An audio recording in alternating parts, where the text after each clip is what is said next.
Estamos en Capernaum, o Kefar Nahum, el pueblo de Nahum, al lado del mar de Galilea, para ese lado, el hogar de Cristo, según los evangelios. Este fue un lugar donde vivían por lo menos 5 de los discípulos, Pedro y Andrés, después Jacobo, Juan y Mateo. Hay muchísimas historias aquí en este lugar.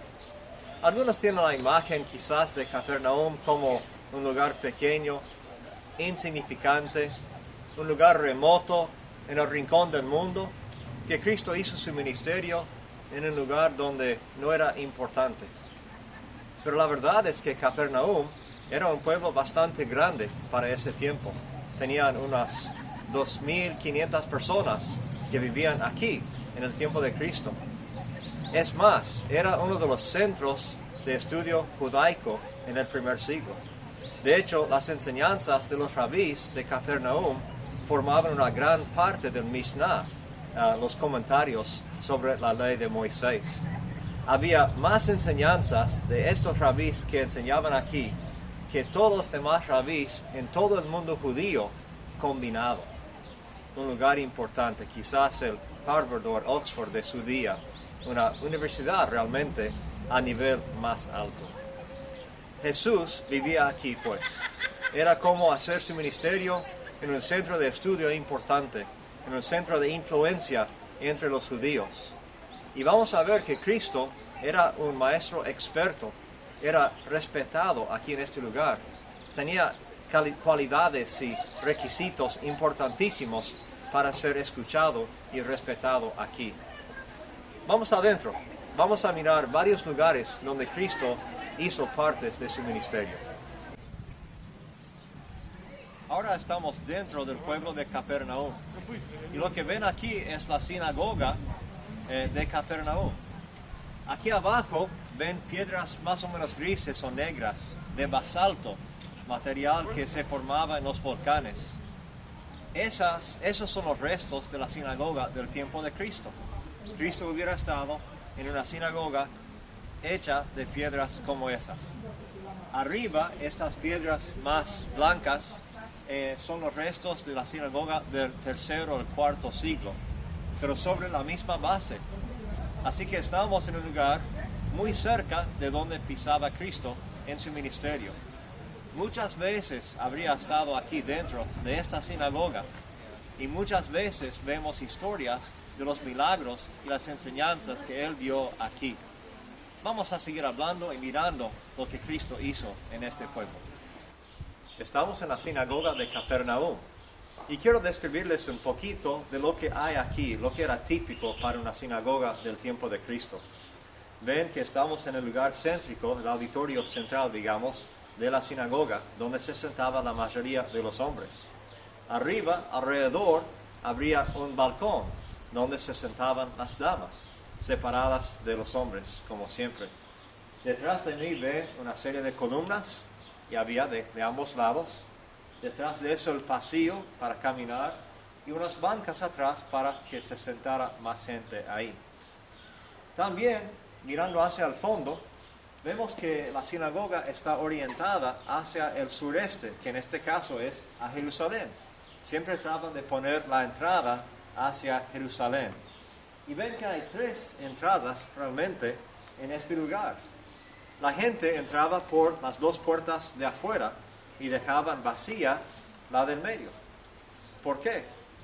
Porque pensaban que cuando viniera el Mesías, Él iba a entrar por la puerta de en medio. Y así que la dejaban lista y vacía para Él.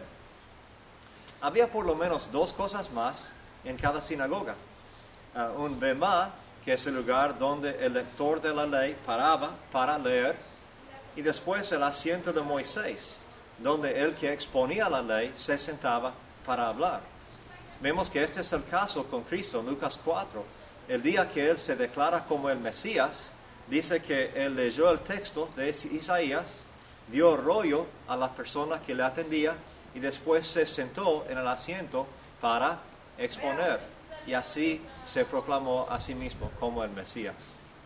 Así que vamos a ver un poco más de lo que ocurría aquí, en estas sinagogas, cuando Cristo enseñaba y sanaba. estamos en el anexo de la sinagoga, el lugar que muchos pensaban que era la escuela de la sinagoga. Si esta fue en el tiempo de Cristo, se piensa que fue 4 veces más grande que cualquier otra escuela de cualquier otra sinagoga del mundo judío hasta el año 1500 después de Cristo. Otra vez enfatizando la importancia que tenía Capernaum en el primer siglo. Había 2 clases de rabís en el primer siglo, de maestros de la ley. El primero se llamaba un maestro de la Torá, los 5 libros de la ley de Moisés. ¿Qué tenía que hacer uno para ser maestro de la ley en ese sentido? Bueno, primero, estos maestros tenían memorizada la Torá, todos los 5 libros. Imagínense eso. Nos cuesta a veces memorizar 3 versículos. Ellos tenían los 5 libros memorizados, y no solamente memorizados, sino podían recordar instantáneamente frases o palabras o ideas o conceptos y hacer una lista fácilmente. Eran expertos en la ley. También eran maestros excelentes. Enseñaban con parábolas o analogías, ejemplos, ilustraciones de la vida diaria, y lo hacían excelentemente. Y su patrón de enseñanza fue así. Empezaban diciendo, escrito está, y citaban el texto de la ley. Y después explicaban el texto, y ahí entraban las historias, las parábolas, analogías, etc. Y después, para apoyarse, citaban una autoridad de un rabí con smicha, que vamos a hablar después.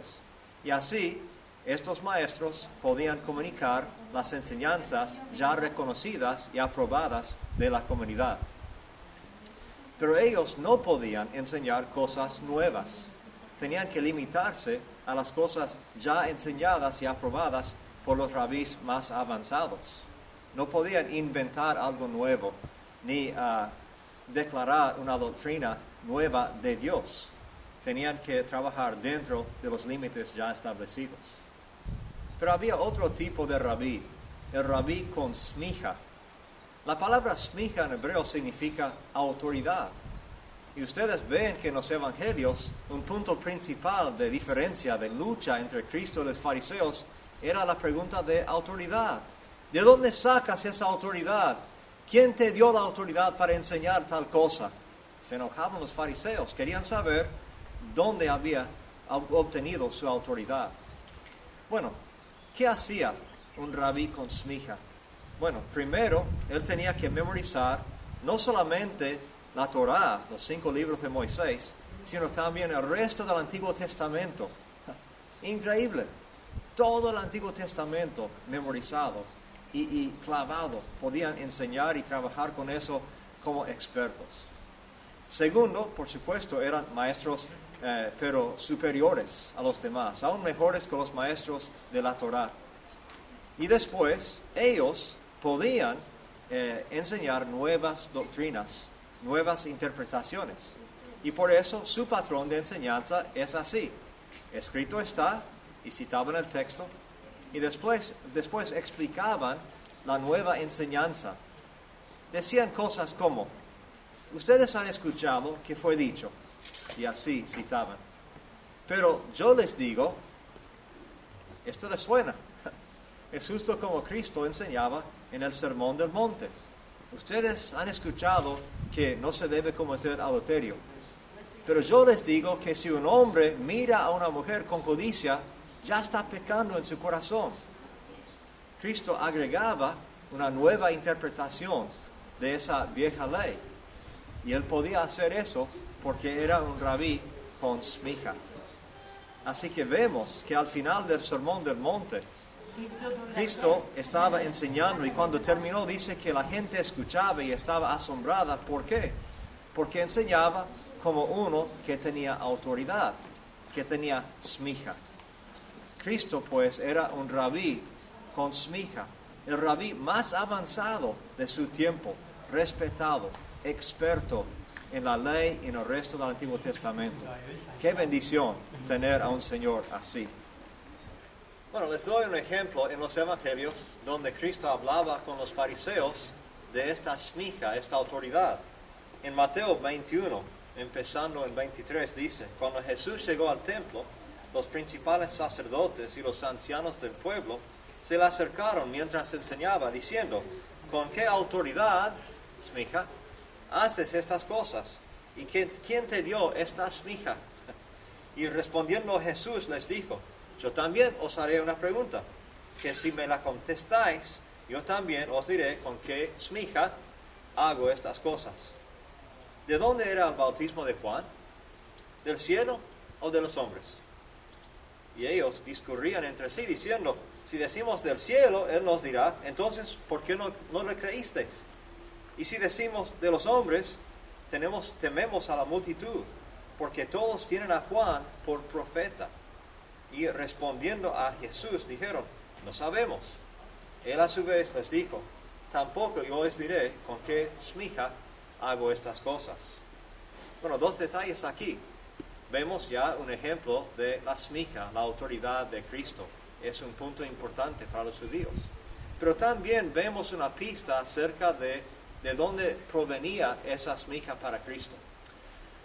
Hay que entender que en esos tiempos un rabí obtenía smija, obtenía esa autoridad de otros dos rabís con smija, que ya la tenían, ¿sí? Y en público, estos dos ya reconocidos, ya expertos, conocidos por el pueblo, ellos se acercaban al rabí que quería obtener la smija, imponían las manos sobre él y decían a todo el pueblo que éste ahora tiene smija, tiene autoridad de Dios, del cielo, para enseñar nuevas doctrinas, nuevas interpretaciones. Y Cristo aquí se refiere a Juan, y parece que el pueblo reconocía a Juan como alguien que tenía su autoridad, su smija del cielo. Bueno, entonces si fue así, cuando Cristo fue bautizado por Juan, y cuando Juan dice en Juan 1, por ejemplo, este es el Cordero de Dios y este es el que iba a venir, o sea que afirma a Cristo y su ministerio, entonces fue uno de los dos rabís que tenía que afirmar a Cristo para que tuviera smija a los ojos del pueblo. ¿Cuál fue la segunda fuente de autoridad para Cristo, para que fuera reconocido como un rabí con smija? Ya tenemos a Juan que lo afirmó en público, pero ¿quién fue la segunda fuente? Bueno, recordemos el bautismo de Cristo. Estaba ahí en el agua, bajó, salió del agua, bajó el Espíritu Santo en forma de paloma del cielo, y se abrieron los cielos, y Dios dijo desde el cielo, este es mi Hijo amado, en quien tengo complacencia, escúchenle. Esa fue la segunda fuente de autoridad. No un rabí con smija, aunque ellos eran buenos, sino Dios mismo, desde el cielo, declarándoles a todos que Cristo era una fuente de autoridad. Escúchenle a Él. Y quizás un rastro de eso es lo que vemos en la transfiguración, cuando Cristo aparece con Moisés y Elías, representantes de la ley y los profetas, y Dios dice otra vez, escúchenle a mi Hijo. ¿Sí? Claramente diciendo, Él tiene mi apoyo, Él tiene mi autoridad.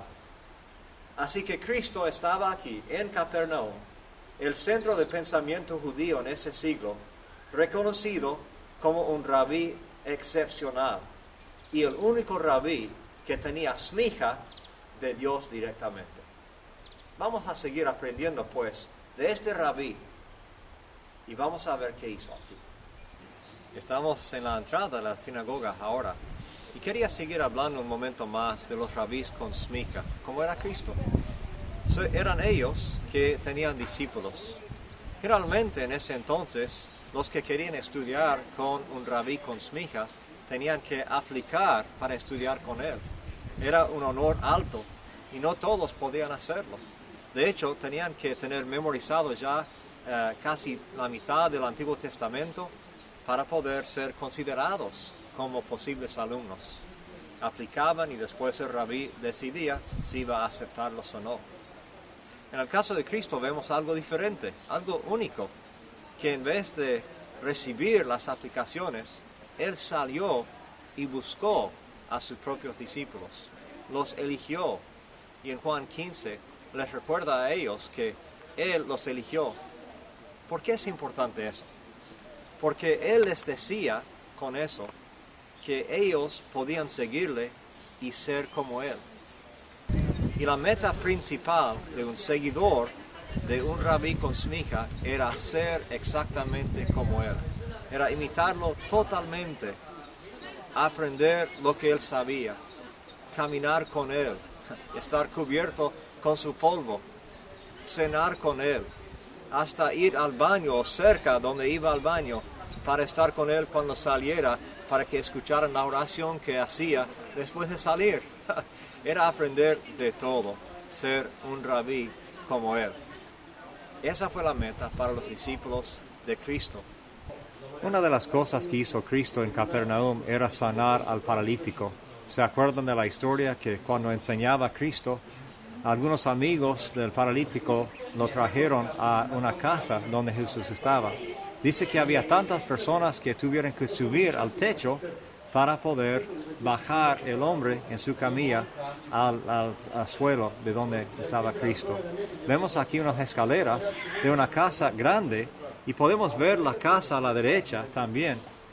Era quizás una casa familiar con varias familias viviendo en esta sección.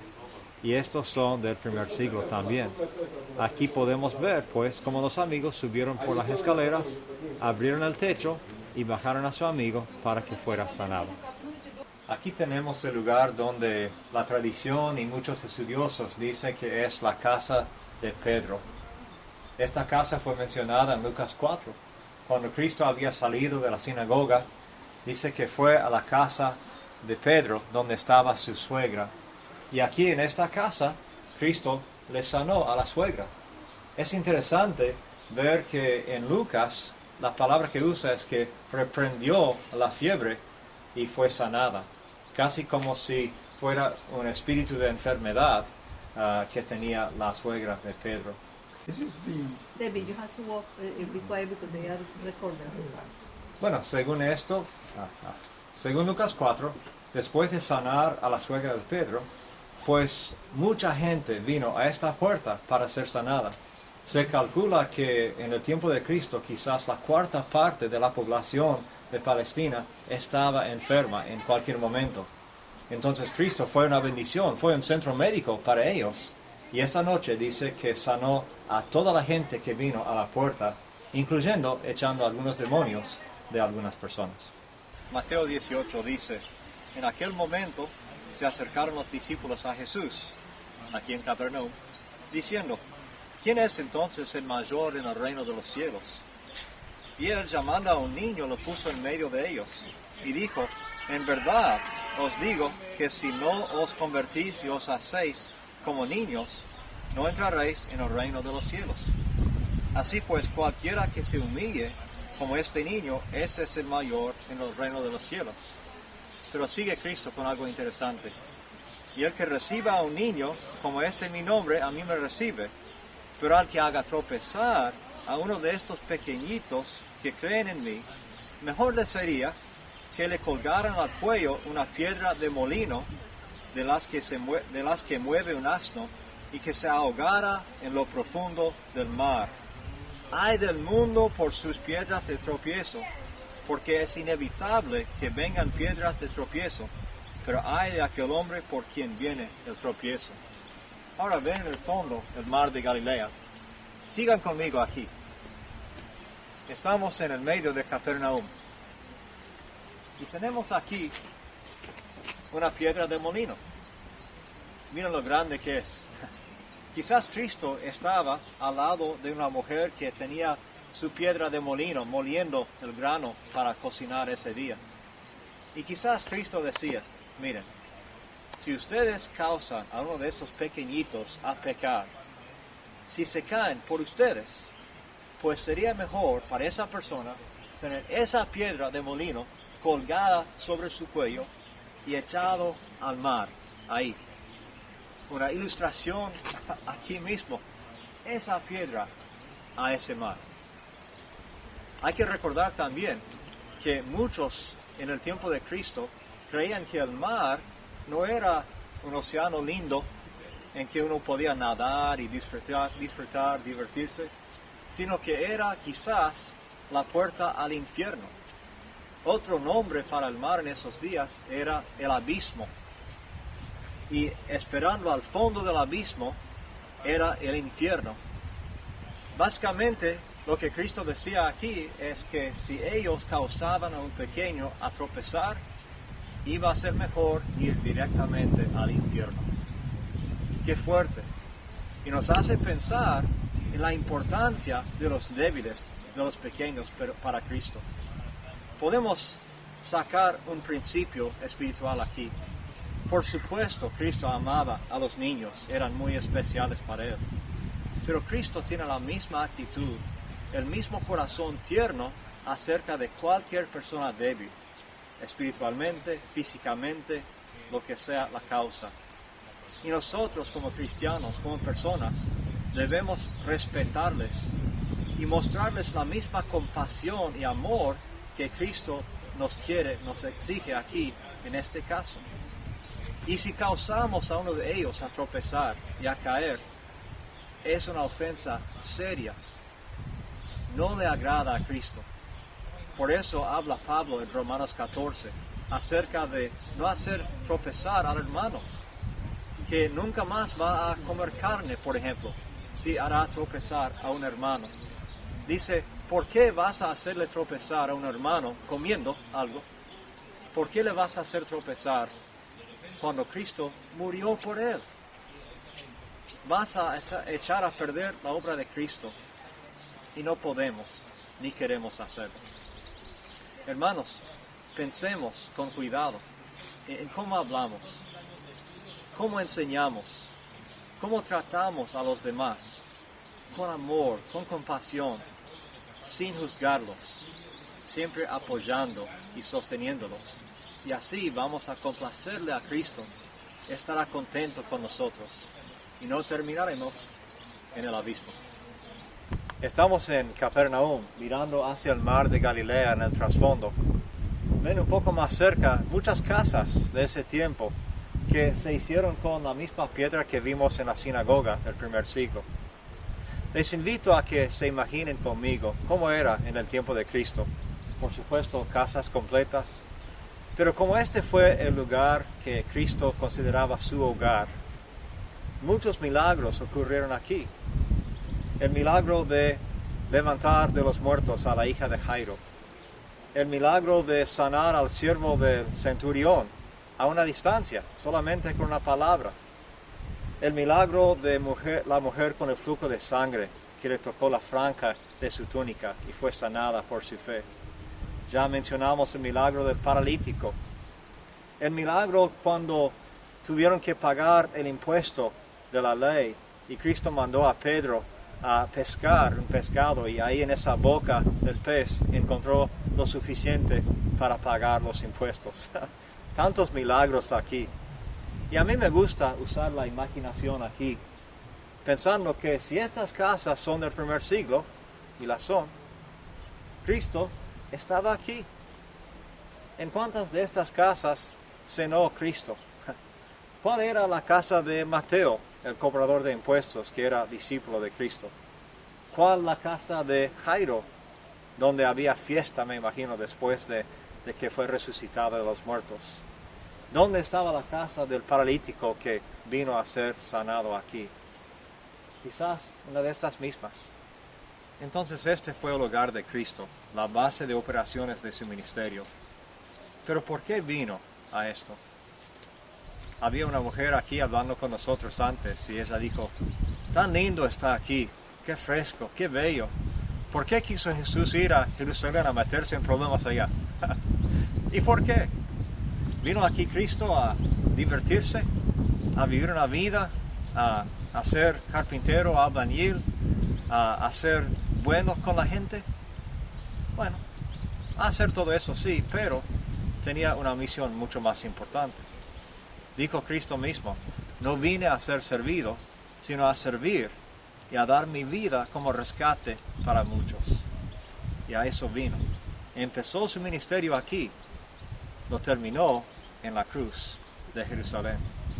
Y después, cuando resucitó, derrotó a la muerte Y a causa de eso tenemos la esperanza de vivir con Él para siempre. Amigos, yo los invito a considerar lo que hemos hablado hasta ahora en Capernaum. Les invito a que estudien en las Escrituras esas mismas historias, porque sé que Cristo les va a enseñar aún más cuando lean la Biblia. Si no son cristianos ya, les invito a que se entreguen a Cristo. Solamente con Él tendrán una vida feliz y fructífera, y solamente a través de Él llegarán a la vida eterna.